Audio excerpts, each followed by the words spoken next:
Narito ang dapat pakabangan ngayong gabi sa Pinoy Big Brother Gen 11, The Big Forever.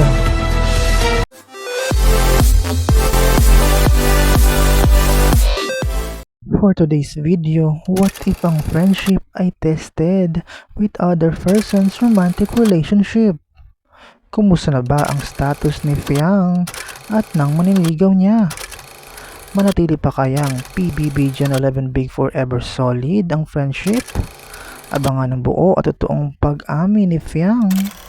Abangan niyan ang buong kwento ngayong gabi sa Pinoy Big Brother Gen 11 Big Forever. For more videos, just don't forget to like, share, and comment, and don't forget to subscribe!